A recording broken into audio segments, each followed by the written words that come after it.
Thrifting ain't easy, unless you're watching me.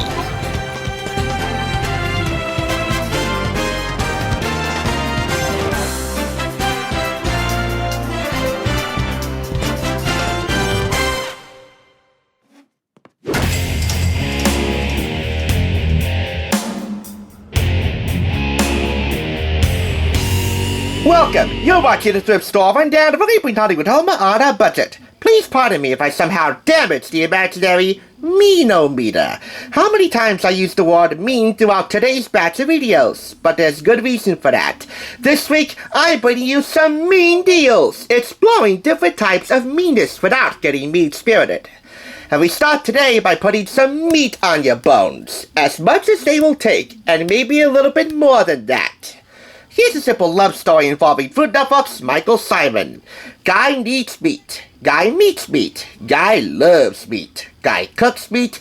Guy eats meat. Guy co-authors with Douglas Tratner a New York Times best-selling meat-based cookbook, Michael Symon's Carnivore, through Clarkson Potter. Picked up from Woodbury and Blue Thrift Store for 50% off, $9.99, which I'm mighty thankful for, because this is certainly one of the more higher-profile celebrity self-cookbooks I found at RWB in a while.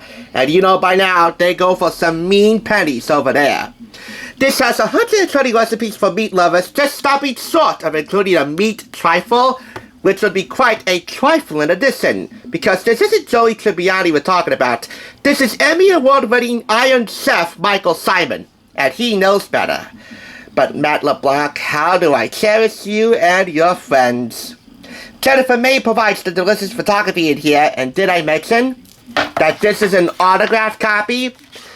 Mass autographed, not personally inscribed. If it was, it would have been addressed to somebody by name, but an autograph is an autograph. And around here, that means bonus points! Or not. That depends on how well this cookbook performs. So let's meet the meat. 6 different kinds, to be specific with you, conventional and unconventional. Beef, pork, lamb and goat in the same chapter, poultry and game. And since man can't live on meat alone, although God knows how much some of us try to, right? You gotta have your side dishes. As per the use, I'll be highlighting one recipe per each chapter. 6 different types of meat, including sides, 6 food chapters in all. I'll also be highlighting the first couple of introductory pages for each meat-based chapter. Like this first one, beef, because I like the way they're laid out. They actually lay out the different cuts of meat you can find at your butcher and or supermarket. We have here ribeye, porterhouse, prime rib, veal hearts, veal sirloins, tripe, pot roast, veal shank for ossobuco, and split veal marrow bones. I would say the more unconventional, harder to find types of meat called for in the recipes in here, you might want to get a good deal at your local butcher, not just a deal from the meat man, a la Julius from Everybody Hates Chris, bringing sausage home by the crate load. Our first choice cut will be grilled ribeyes, with a watercress, blue cheese, and radish salad, which serves 4. In case you didn't know, ribeye is Michael's absolute favorite cut of meat. Fatty, tender, and delicious. An incredibly juicy, flavorful product awaits. Next up we have here pork, and different types of pork to be on the lookout for at the supermarket or meat purveyor. And by the way, he also tells you which type of meats are organic or farm-raised, what to be on the lookout for, and how to be a smart shopper when you're looking for the meats. Spare ribs, center-cut pork loin chops, pork shanks, trotters, ground pork, pork belly for homemade bacon, tenderloin, hocks, and butt. Now, bacon is just plain good, but making your own homemade bacon with pork belly, curing salt, kosher salt, and brown sugar, not to mention that just being the foundation for you to flavor this as you wish. You know what? You'll be bringing home the bacon that brings home the compliments. This will make 4 pounds of house bacon. Next up, lamb and goat, both in the same chapter. The different choice cuts highlighted here are ground lamb, lamb spare ribs, lamb neck, and French lack of lamb, and there's also a leg of goat, bone in. Oftentimes you should go in for the bone in cuts of meat because the bone provides more flavor. Which cut am I going to be highlighting from these two? Lamb or goat? Lamb. I mean, if you want to be a goat of goat, then be a goat of goat. Otherwise, go for this lamb burger with arugula, feta, and cucumbers. And speaking of the latter two ingredients in here, be on the lookout for a cool refreshing salad, and why that serves some other importance besides just being delicious. This will serve 10 people, so yeah, if you have a big giant cookout ahead of you, take this under consideration. Up next, we have here poultry. This is definitely my favorite chapter. I am very much poultry forward, in case you couldn't tell from the fork on the road, so, right. Chicken necks, a whole chicken, wings, livers, legs and thighs, a boneless turkey thigh, and a split turkey breast, bone in. Again, bone in equals more flavor. I apologize for the rude talking in the background.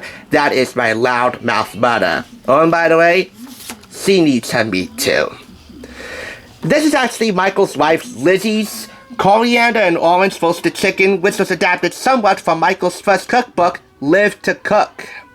It's slightly different, noting that the bird is marinated for a couple of hours instead of being pre-seasoned. Marinated or pre-seasoned. It's your call which to do, but for the marination here, I think it's worth it. This serves 4 and almost every family, unless they're a family of vegetarians or vegans, needs a good homemade roasted chicken recipe in their arsenal if they haven't inherited one from their family members or created one from scratch, which is a talent all its own. Up next, game. I mean, if you're game for game, then any of these cuts could be fair game for you. Venison cubes, whole quail, duck livers, bone-in rabbit legs, whole squab, and duck fat. Possibly the most prized fat of all fats there are.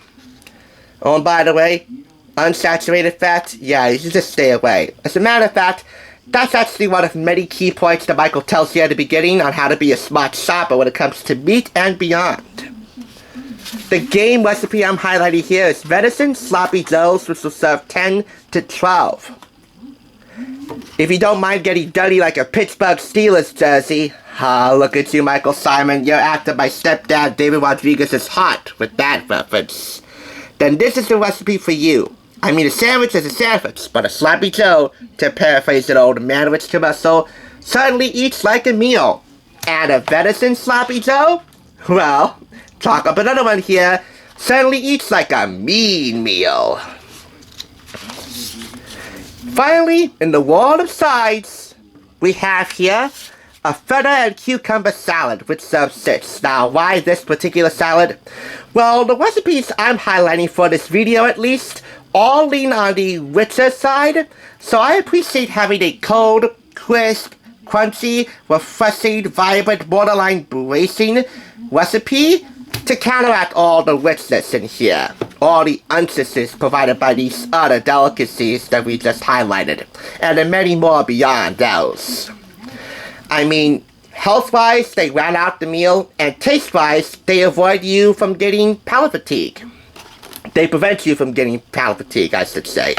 So yeah, a refreshing side dish of any kind, particularly a cool, refreshing salad, is definitely the way to go for a good meal that will prevent palate fatigue. Any which way you slice it, cut it, roast it, bake it, fry it, I mean, you're gonna meet the meats in here, and then some. I mean, with all due respect to you vegetarians or vegans, if you got a meat appetite like I do, veggies alone just don't cut it. Like me, you need the meat. And this right here is a carnivore's carnival. It could be Michael Symon's, well, mean appetite, or his self-proclaimed Cleveland, caveman good looks, as he says in the intro. But yeah, he needs his meat. With all due deference to his wife, Liz, who's a vegetarian, this is definitely a cookbook that she, I think, secretly didn't want you to know about. But bless her soul for giving her hubby the courage to make this happen. Anyway, I'm Michael Symon, and I love meat. Or if that wasn't any more true then, it certainly is true now. This retails for $35 in the US and $41 in Canada. There you go. 4.5 out of 5 claps. James Earl Jones may have the meats, but Michael Symon sir got the means to a media end. And a media beginning. And a media, well, you get the drift. Michael Symon is one mean maestro of meats. Thanks for tuning in. Just so you know, there's no limit to bringing Hollywood home on a budget. Please go ahead and check out another awesome review like this one by clicking here, and make sure you subscribe by clicking here. Until next time, I'll catch you, as I always do, on the flip side.